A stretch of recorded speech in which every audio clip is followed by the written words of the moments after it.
British richest plumber Charlie Mullins puts his £12 million penthouse up for sale as he flees Britain to avoid Labour tax raid. That is a headline today, and it's a headline across a number of newspapers because Charlie Mullins is pretty well known. He founded Pimlico Plumbing. He sold that business for £145 million in 2021. So he's very well regarded in the business space.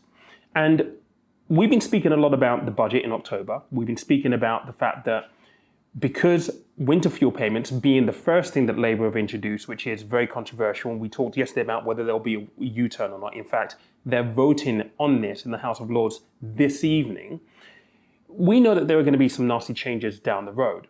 And whilst we know that that is actually coming, there are two parts of society. There's a part of society that can't necessarily do anything about it, but there is another part of society that can do something about it. People like Charlie Mullins, who has means, he has resources, and a lot of them will be considering to do what he's thinking about doing because of the changes in October.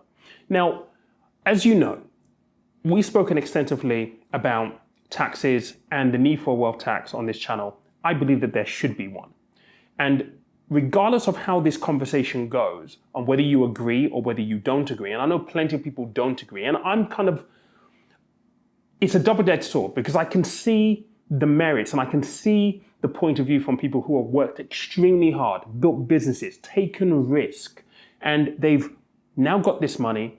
This is their legacy. They can leave it to loved ones. The idea of the government taxing that wealth, taxing that hard work, taking more from them is unpalatable for a lot of people. And unfortunately, these people can do something about it.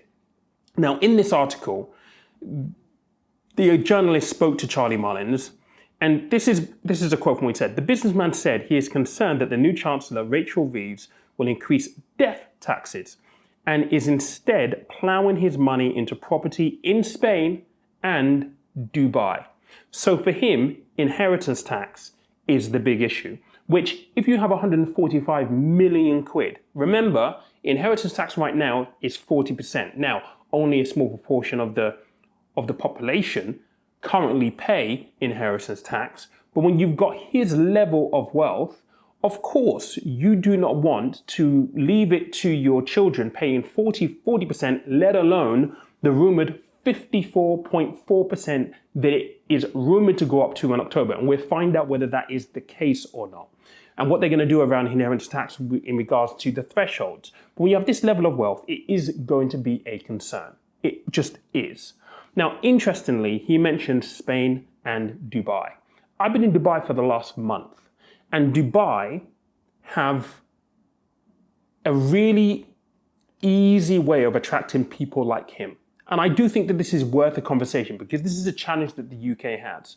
Can the UK attract millionaires and billionaires given the state of our economy right now? The answer to that is simply no, we cannot. And so if someone who has means and wealth like Charlie, and there's plenty of them in the UK, decide this place is no longer working for me, a place like Dubai is very, very attractive. Now, I've been looking into this because, like I said, I've been here for a month now in Dubai, and we've been coming here for a very, very long time.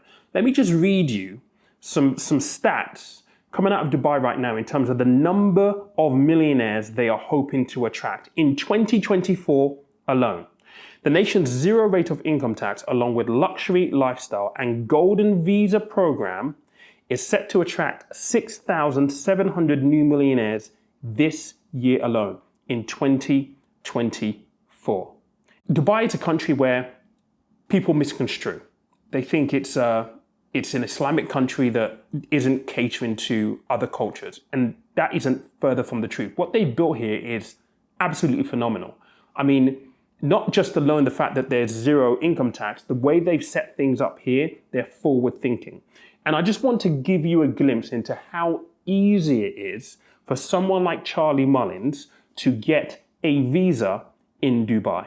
All right, let me just find it because I pulled this off one of their websites. So someone like Charlie would qualify for a golden visa. And what a golden visa gets you in Dubai is, it's a 10-year residency visa for property owners those investing significant capital in the UAE or entrepreneurs as well as individuals with outstanding talent or who have made exceptional humanitarian contributions.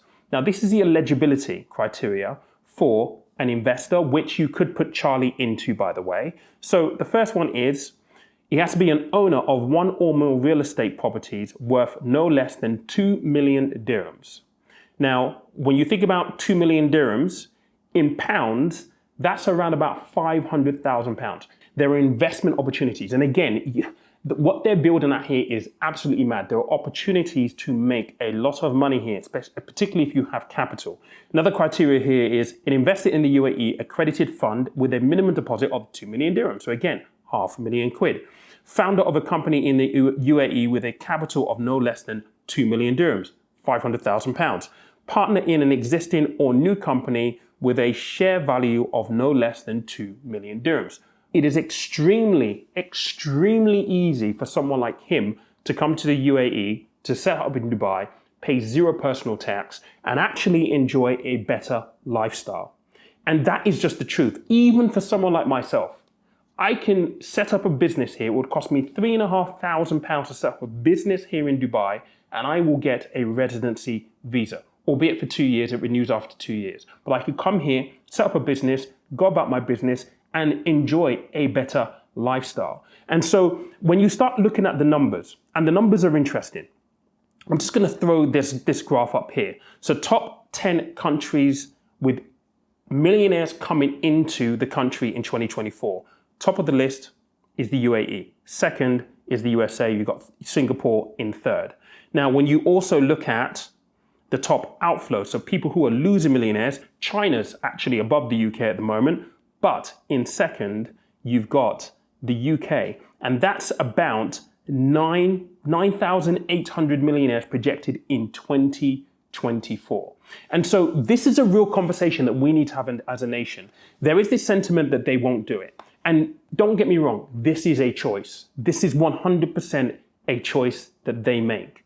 But I feel like if you're a person of means, a person who has been able to amass a good network, you've worked all your life, you're trying to create things for your family, for your loved ones, and you're hearing this conversation about more taxes.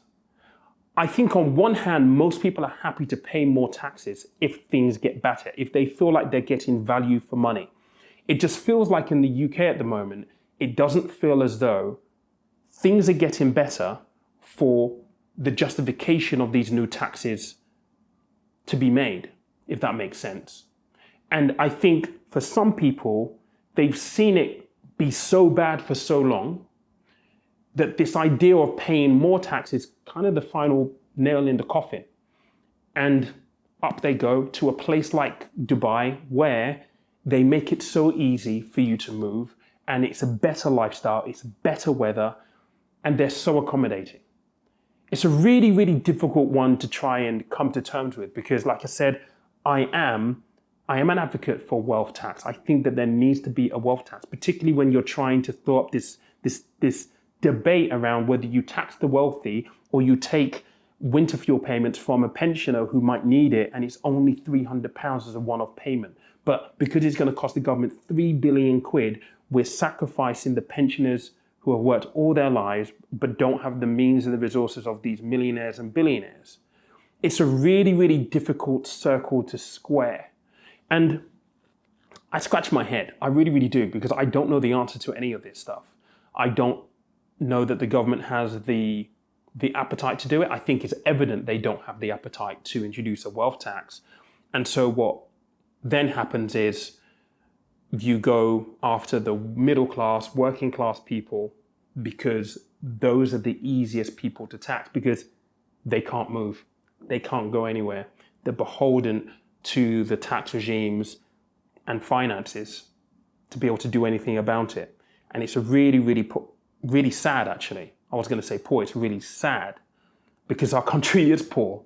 And even when you look at the tax, the income tax, proportions, the wealthy pay the largest part of income tax, of our taxes, generally speaking. And I think not a lot of people are aware of that. So I can definitely see it from a millionaire, wealthy person's point of view.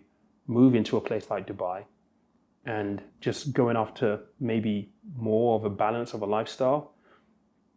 But it's also a very, very hard circle to square. I don't know. What do you think? I'd love to hear your thoughts.